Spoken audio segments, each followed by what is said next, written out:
गुरुर्ब्रह्मा गुरुर्विष्णु गुरुर्देवो महेश्वरा गुरुर्साक्षात् परब्रह्म तस्मै श्री गुरुवे नमः।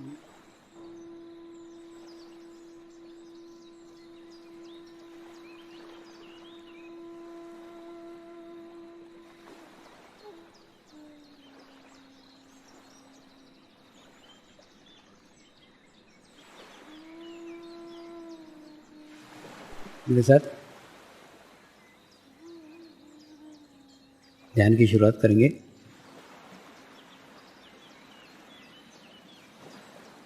मैं एक पवित्र आत्मा हूँ। मैं एक शुद्ध आत्मा हूँ। मैं एक पवित्र आत्मा हूँ। मैं एक शुद्ध आत्मा हूँ।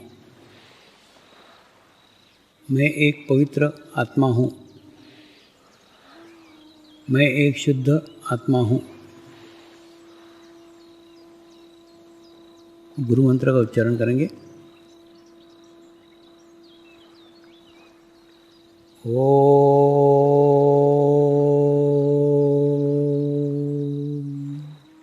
श्री शिवकृपानंद स्वामी नमो नमः। ओम श्री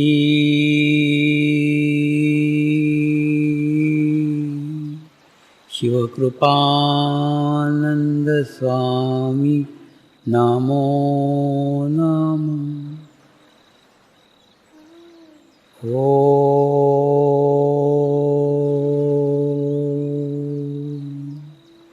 श्री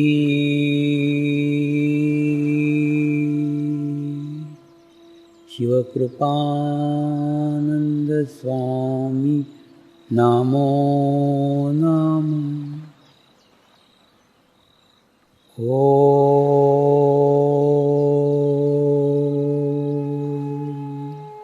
श्री शिवकृपानंद स्वामी नमो नमः।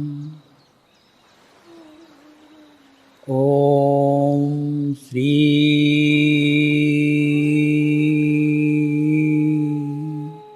शिवकृपानंद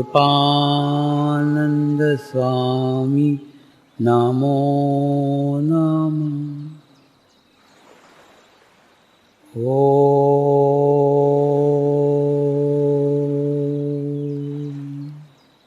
श्री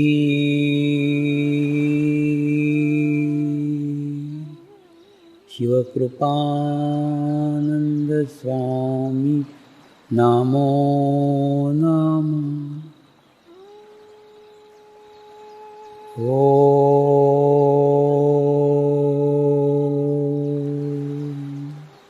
श्री शिवकृपानंद स्वामी नमो नमः। ओम श्री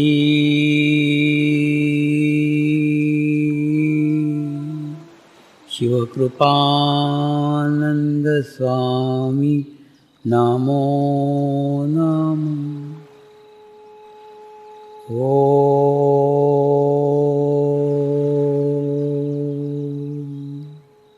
श्री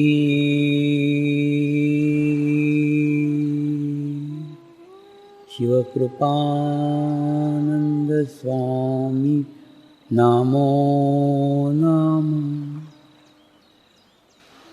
डॉक्टर जिन्होंने 30 साल से ध्यान के ऊपर, योग के ऊपर काफ़ी पुस्तकें लिखी थी और वो प्रत्येक कार्यक्रम में आते थे, प्रत्येक प्रवचन में आते थे और प्रत्येक प्रवचन के बाद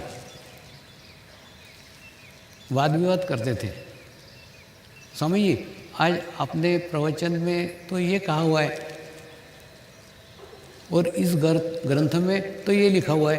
खूब विद्वान थे, खूब ग्रंथों का अध्ययन किया हुआ था ग्रंथ के संदर्भ भी देते थे कि इस ग्रंथ में तो ये लिखा है, आप तो ये बता रहे हो, दोनों में विरोधाभास है। तो उनको मैंने खूब समझाने का प्रयास किया कि मैंने कोई ग्रंथ पढ़े नहीं है, कोई पुस्तकें पढ़ी हुई नहीं है। जो कुछ मेरी अनुभूतियाँ हैं, जो कुछ मेरे अनुभव है, वही अनुभव वही अनुभूतियाँ रोज़ बांटता हूँ। तो मेरी बातें आपको पुस्तक के ज्ञान के आधार पे समझ में नहीं आएगी, क्योंकि मैंने पुस्तकें पढ़ी नहीं है। ग्रंथों का मुझे कोई नॉलेज नहीं है, कोई ज्ञान नहीं। हाँ, हजारों लाखों जीवंत ग्रंथ पढ़े हैं, जीवंत पुस्तकें पढ़ी हुई है, और जीवंत पुस्तकों के सानिध्य में ही ये ज्ञान प्राप्त किया है। खूब समझाया उनको, फिर भी उनके समझ में नहीं आता था। वो बार बार वही करते थे, और खूब छोटे छोटे शिविर होते थे उस समय। तो व्यक्तिशः रूप से मैं प्रत्येक को एक एक को चेहरे से जानता था। लेकिन फिर एक दिन धीरे धीरे उनसे दोस्ती हो गई। फिर उनको समझाया कि आप एक काम करते हो क्या, कल सवेरे मेरे घर पे अंगूठा छाप बन करके आ सकते हो। ये सब पुस्तक का ज्ञान, पुस्तक का नॉलेज, जितने आपने ग्रंथ पढ़े ना, ये सब ग्रंथों को भूल जाओ। आप भूल जाओ कि आपने कोई ग्रंथ भी पढ़े हैं, आप भूल जाओ कि आपने कोई पुस्तकें भी लिखी हैं। ग्रंथ पढ़ना और ग्रंथों के आधार पे पुस्तकें लिखना, ये तो वैसे ही हुआ ना कि उस ज्ञान को हम ढो रहे हैं, हमने नया कुछ भी नहीं किया। 4 पुस्तकों में से, 4 ग्रंथों में से थोड़ा थोड़ा इकट्ठा करके एक 5वीं पुस्तक लिखी। तो ये पुस्तक अनुभूति पर आधारित नहीं है, ये पुस्तक ज्ञान के ऊपर आधारित नहीं है। तो इसलिए इन सब को, उन ग्रंथों को भी छोड़ दो, उन पुस्तकों को भी छोड़ दो जो लिखी है, क्योंकि अनुभूति के आधार पर अगर पुस्तकें नहीं लिखी हो ना, तो पुस्तकें लिखना भी एक अहंकार निर्माण करती है। वो अहंकार के कारण ही आपको अभी भी बुद्धि का ही विलास याद आ रहा है, और बुद्धि की बातें कर रहे हो। बुद्धि हमको बाहर की ओर लेके जाती है, माने बाहर का ज्ञान कराती है, दूसरे का ज्ञान कराती है, दूसरे की जानकारी कराती है, दूसरे ग्रंथों के संदर्भ कराती है, दूसरों का ज्ञान हमें प्राप्त होता है। और ये ध्यान का मार्ग बुद्धि का मार्ग नहीं है। ध्यान का मार्ग हृदय का मार्ग है, भाव का मार्ग है, ये भाव की यात्रा है। तो कल आप सवेरे ये सब ज्ञान छोड़ करके, ये सब नॉलेज छोड़ करके आप मेरे घर पे आओ। तो दूसरे दिन सवेरे आए हो, और आने के बाद में मैं ध्यान करते बैठा हुआ था, वो भी आए, वो भी ध्यान करते बैठ गए, और पौन घंटे तक उनका खूब अच्छा ध्यान लगा। और उसके बाद में जब हम उठे न, तो बड़े आश्चर्यचकित थे। बोले, स्वामी जी, ध्यान के ऊपर इतने सारे ग्रंथ पढ़े, ध्यान के ऊपर इतने सारे संदर्भ लिए, ध्यान के ऊपर इतनी सारी पुस्तकें लिखी, लेकिन इतना अच्छा ध्यान मुझे मेरे जीवन में कभी भी नहीं लगा। ऐसा क्यों हुआ?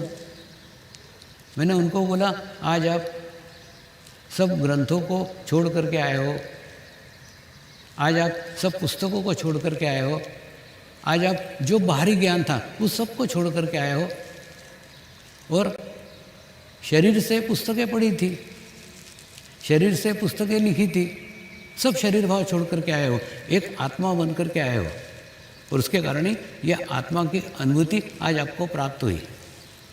ये जो पुस्तकों का ज्ञान है ना, ये निर्जीव पुस्तकें हैं, ये सजीव ज्ञान कभी नहीं करा सकती।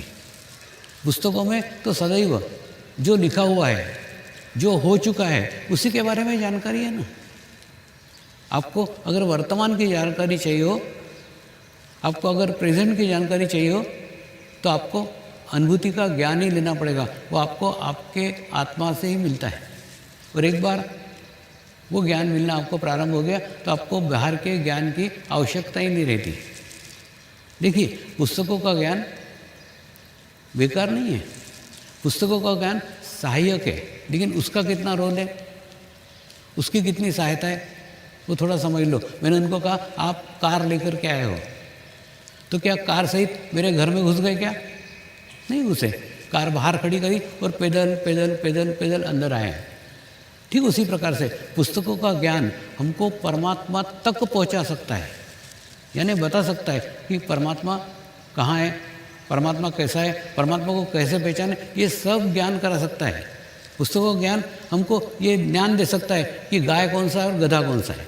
मैंने गाय की इतनी जानकारी देगा, इतनी जानकारी देगा, इतनी जानकारी देगा कि आप अगर कहीं मैदान में गाय और गधे को चरते देखो तो तुरंत पहचान जाओ कि गाय कौन सी है। लेकिन गाय का दूध पीने को नहीं मिलेगा। गाय का अगर दूध पीने का है तो चित्र की गाय दूध नहीं दे सकती ना।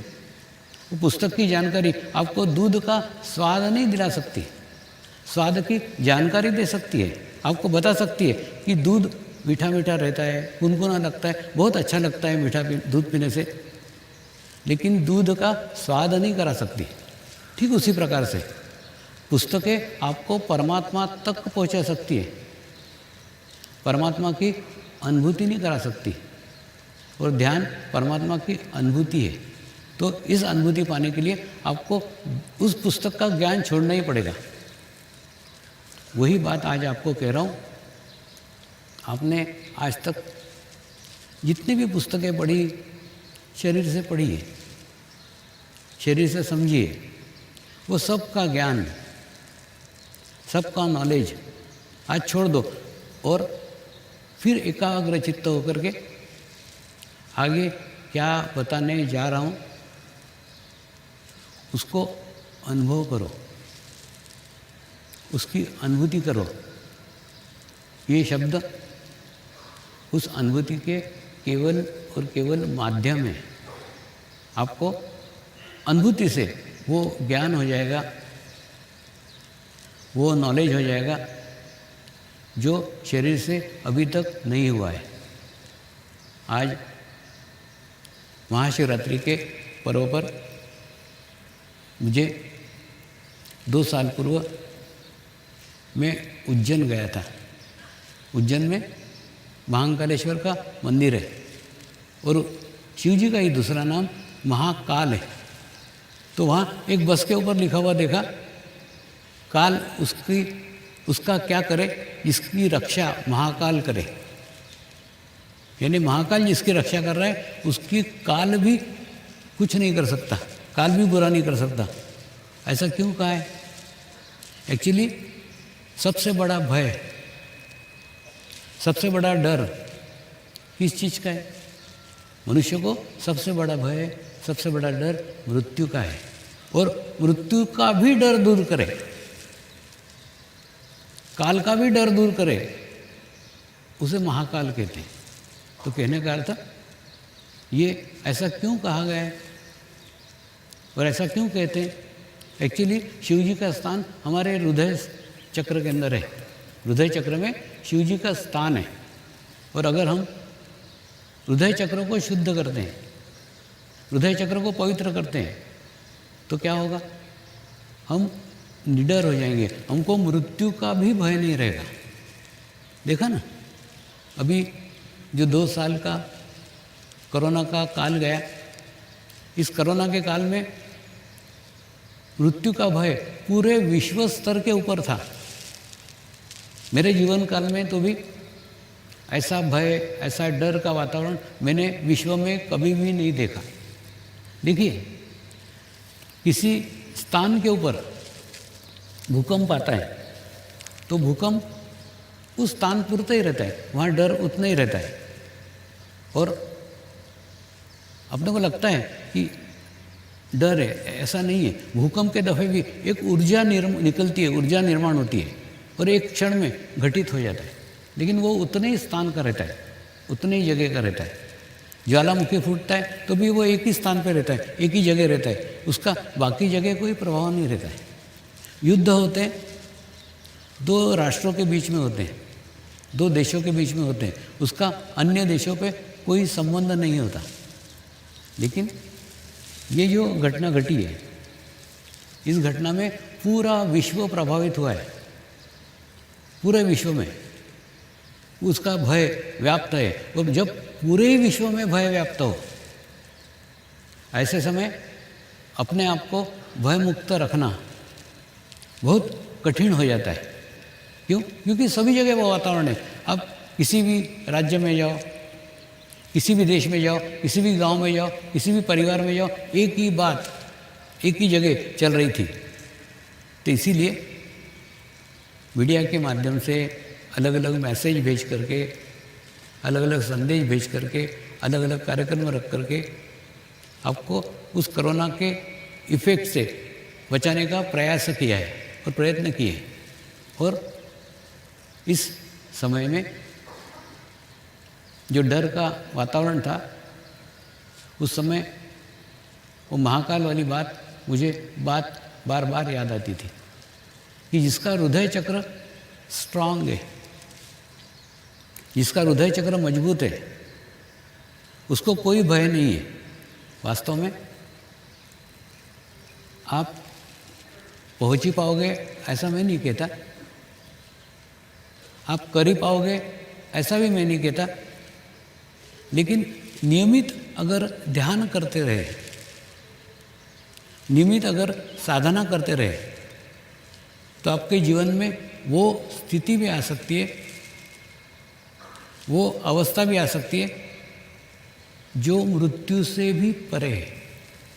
मृत्यु का भी डर वहाँ समाप्त हो जाता है। सचमुच महाकाल की प्राप्ति उस अवस्था में प्राप्त हो जाती है। वो स्थिति क्या है? वो स्थिति है शरीर छोड़ करके ध्यान। एक ध्यान की एक अवस्था है, ध्यान की एक स्थिति है। मैं इसलिए ये सब कह रहा हूँ क्योंकि ये सिखाया नहीं जा सकता, ये मैं आपको सिखा नहीं सकता हूँ, आप मुझसे सीख नहीं सकते हैं। लेकिन अगर आप सीखने लग जाए तो मैं रोक भी नहीं सकता। आप जितना सूक्ष्म शरीर के साथ जुड़ोगे, ये सूक्ष्म शरीर के पास में है, ये ज्ञान है, ये नॉलेज है, ये अनुभूति है, ये अनुभव है, सब है। आप जितना उसके साथ जुड़ोगे ना, आप धीरे धीरे आप देखोगे कि आपको भी वो स्थिति प्राप्त हो गई है, आपको भी वो अवस्था प्राप्त हो गई है कि ध्यान में आपका शरीर छूट गया है। आपको ये अनुभव होगा कि आप शरीर छोड़ करके शरीर से परे चले गए हैं। उसके बाद में एक समय के बाद, एक स्थिति के बाद धीरे धीरे वापस शरीर में आ गए और इसका अभ्यास होने लग गया, इसकी प्रैक्टिस होने लग गई। और इसके अभ्यास में और इसकी प्रैक्टिस में दो बातें ध्यान रखने की है जो मुझे अनुभव हुई है। हो सकता है आपका अनुभव अलग हो। देखिए, जो अनुभव बताए जाते हैं ना, वही अनुभव प्रत्येक व्यक्ति को आए ऐसा नहीं। प्रत्येक की शरीर की स्थिति, प्रत्येक की आध्यात्मिक स्थिति सब अलग अलग रहती है और स्थिति के अनुसार अनुभव आते हैं। तो वो अनुभव आपको आए जरूरी नहीं। लेकिन एक बार एक जैन महाराज के साथ, गच्छाधिपति के साथ इसी विषय पे चर्चा चल रही थी कि शरीर छोड़ कर के ध्यान। तो उनको जो ध्यान की अनुभूतियाँ बताई, ध्यान के अनुभव बताए, तो उन्होंने भी कहा हमारे भी ग्रंथों में ये अनुभव लिखे हुए हैं, ये अनुभूतियाँ लिखी हुई है। तो उसमें से दो जैन मुनियों की इच्छा हुई कि हमको भी वो अनुभूतियाँ पाने का है, अनुभव पाने का है। तो कहने का अर्थ हम साथ में ध्यान करने बैठे। जब देखो, जब ध्यान करने बैठेंगे ना, तब आपको दो अनुभव हो सकते हैं। अगर आप पुरुष हैं तो आपको लगेगा कि आप मर गए, मैं मर गया ऐसा। एक्चुअली आप नहीं मरते, आपका शरीर भाव बढ़ता है, आपका मैं का अहंकार मरता है। और मैं का अहंकार मरते समय अपने को ऐसा महसूस होता है, अपने को ऐसा भाव आता है कि हम खुद ही मर रहे हैं। तो ऐसा नहीं है। तो ऐसा लगे ना आपको कि मर रहे हैं, तो भी डरने की आवश्यकता नहीं है, आप नहीं मरेंगे। और दूसरा, अगर स्त्रियों को ये अनुभूति हुई तो स्त्रियों को ये अनुभव होता है कि मैं इतनी पवित्र नहीं हूँ, मैं इतनी शुद्ध नहीं हूँ कि इतनी स्थिति को मैं पा सकूँ, इतनी अवस्था को पा सकूँ। एक आत्मग्लानि का भाव निर्माण होता है। तो अगर पुरुष है तो ये भाव आएगा कि मैं मर जाता हूँ, मैं मर जाता हूँ। अगर स्त्री है तो ये भाव आएगा कि मैं उसके योग्य नहीं हूँ, मैं उतनी पवित्र नहीं हूँ, उतनी शुद्ध नहीं हूँ। ये दोनों शरीर के भाव हैं। इन दोनों शरीर के भाव के ऊपर उठिए और ध्यान करिए, तो धीरे धीरे ये अवस्था, ये स्थिति आपको प्राप्त हो जाएगी। तो सबसे बड़ा मनुष्य का जो डर है ना, वो मृत्यु का डर है। तो वो डर से भी परे आपको ध्यान में ये अवस्था प्राप्त हो सकती है। और जब बार बार ही आप शरीर छोड़ करके जाने लग गए, तो शरीर छोड़ना एक मामूली घटना है, उसको कोई महत्व नहीं है। मृत्यु यानी क्या? शरीर को छोड़ना। तो ऐसे ही छोड़ रहे हैं, जब चाहें छोड़ रहे हैं, जब चाहें छोड़ते आता है। तो ऐसा अगर अभ्यास, ऐसा अगर प्रैक्टिस, ध्यान में ऐसी अवस्था अगर आपको प्राप्त हो गई, तो फिर मृत्यु का भी डर चला जाएगा। मृत्यु पे से याद आया, प्रश्न आता है, हम जन्मे ही क्यों? देखिए, जो जन्मा है उसकी मृत्यु निश्चित है। तो प्रश्न आता है ना कि हम जन्मे ही क्यों? हमारा जन्म लेने का कारण क्या है? हम क्यों जन्म लिया? जब मरना ही था तो जन्म क्यों लिया? और जन्म लेकर फिर मरे क्यों? और मरे तो फिर जन्म क्यों लिया? ये प्रश्न आपके भी मन में आता होगा। कई युवा लोग भी पूछते हैं कि जब जो जन्मता है उसकी मृत्यु निश्चित है, तो फिर जन्मता ही क्यों है? तो जन्म लेने का कारण आपको आश्चर्य होगा। जन्म लेने का कारण विचार है। और विचार हमको हमारी संगत से आते हैं। आप जिनकी संगत में रहोगे, आप जिनके सानिध्य में रहोगे, जिन लोगों के सामूहिकता में रहोगे, जिन लोगों के कलेक्टिविटी में रहोगे, वैसे ही विचार आपको आएंगे। और जैसे आपको विचार आएंगे, वो विचार धीरे धीरे धीरे धीरे धीरे आपके हाथ से वैसे कर्म घटित करेंगे। यानी जिस संगत में रहेंगे, जिस सामूहिकता में रहेंगे, जिस कलेक्टिविटी में रहेंगे, वो सामूहिकता का प्रभाव हमारे पे विचार निर्माण करता है। और विचार निर्माण करने के बाद में विचारों का अति प्रभाव एक क्षण में नहीं होता। ये अति प्रभाव वो विचारों से बाद में वैसे हमारे से कर्म घटित करता है। और कर्म घटित करने के बाद में जो कर्म हम करते हैं, फिर वो कर्मों को भोगने के लिए हमको दूसरा जन्म लेना पड़ता है। यानी शरीर धारण करने का केवल एक ही उद्देश्य है। वो उद्देश्य है अपने कर्मों को काटना। तो कर्म काटने के लिए सामान्य मनुष्य शरीर धारण करता है और उसके बाद में वो अपने जो कर्म है वो काटता है। एक IAS ऑफिसर मुझे मिलने को आया था और उसने कहा, स्वामी जी देखो, मैं इतने डोनेशन देता हूँ, मैं इतने दान करता हूँ, इतने समाज कार्य करता हूँ, इतना अच्छा काम करता हूँ, तो मुझे ध्यान की क्या आवश्यकता है? मुझे तो वैसे ही मोक्ष मिलने वाला है, क्योंकि मैं इतना दान पुण्य करता हूँ, मैं इतने समाज कार्य करता हूँ। तो मैंने कहा, मैं करता हूँ ना। यानी दान कर रहा है वो भी मैं के साथ बांध रहा है, समाज कार्य कर रहा है वो भी मैं के साथ बांध रहा है। यानी मैं सदैव विद्यमान है। तो जब मैं विद्यमान है तो वो सब तू तेरे पुण्य कर्म जोड़ रहा है ना। और पुण्य कर्म जोड़ रहा है तो फिर मोक्ष कहाँ है? यानी तू तेरे अगले जन्म की व्यवस्था कर रहा है। तेरा अगला जन्म सुखी होगा, अगला जन्म आनंदी होगा, क्योंकि तूने अच्छे कर्म किए। तो अच्छे कर्म करके फिर अच्छे कर्म भोगना भी पड़ेंगे ना। केवल अच्छे कर्म करके नहीं होता है, अच्छे कर्म करके आपको अगले जन्म में अच्छे कर्म भोगने को आना ही पड़ता है। और दूसरा, कर्मों में से किसी को भी मुक्ति नहीं है। अगर आप अच्छे कर्म करो तो अच्छे कर्म भोगना ही पड़ेंगे, आप चाहो न चाहो। आप बुरे कर्म करो, आपको बुरे कर्म भोगना ही पड़ेंगे, आप चाहो न चाहो। इसमें आपकी चाहने का, आपके इच्छा का कोई अर्थ नहीं है। सब कुछ एक व्यवस्था के अधीन, एक व्यवस्था है, उस व्यवस्था के अधीन ये कर्म का चक्र चलते ही रहता है।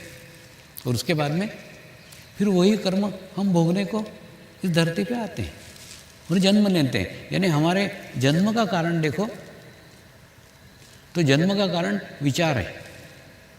हम विचार करते हैं इसलिए कर्म घटित होते हैं, और कर्म घटित होते हैं तो फिर जन्म लेना पड़ता है, चाहे पुण्य कर्म हो चाहे पाप कर्म हो। और दूसरा, अपने को लगता है कि हम जो बुरा काम कर रहे हैं वो कार्य करते समय हमको कुछ भी दिख नहीं रहा है, कोई भी देख नहीं रहा है। प्रार्थना करेंगे, हे परमात्मा, हम सभी पवित्र आत्माएं आपको हृदय से प्रार्थना करते हैं कि सारे विश्व में शांति हो, सारे विश्व के आत्माओं की आध्यात्मिक उन्नति हो एवं सर्वांगीण उन्नति हो।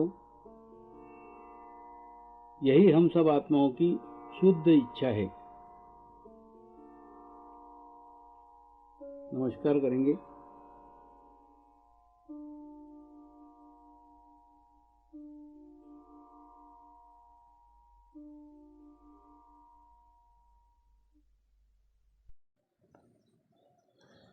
हे परमात्मा, हम सभी पवित्र आत्माएं आपको हृदय से प्रार्थना करते हैं कि हमारे सद्गुरु श्री शिव कृपानंद स्वामी जी का स्वास्थ्य सदैव अच्छा रहे, उनकी आयु दीर्घ हो, यही हम सब आत्माओं की शुद्ध इच्छा है, शुद्ध इच्छा है, शुद्ध इच्छा है। हे परमात्मा, सारे विश्व में स्थापित होने वाली श्री मंगल मूर्तियों की स्थापना, श्री गुरु शक्ति धाम का निर्माण कार्य आपकी कृपा में, आपकी करुणा में, आपकी इच्छा अनुसार निर्विघ्न संपन्न हो, यही हम सब आत्माओं की शुद्ध प्रार्थना है, शुद्ध प्रार्थना है, शुद्ध प्रार्थना है। शांति पाठ करेंगे। ओम ध्यो शांति अंतरिक्ष ग्वम शांति पृथ्वी शांति आपः शांति औषधयः शांति वनस्पतयः शांति विश्वे देवाः शांति ब्रह्म शांति सर्वगं शांति शांति एव शांति सामा शांति एधि ओम शांति शांति शांति सर्व इष्ट सुशांति भवतु।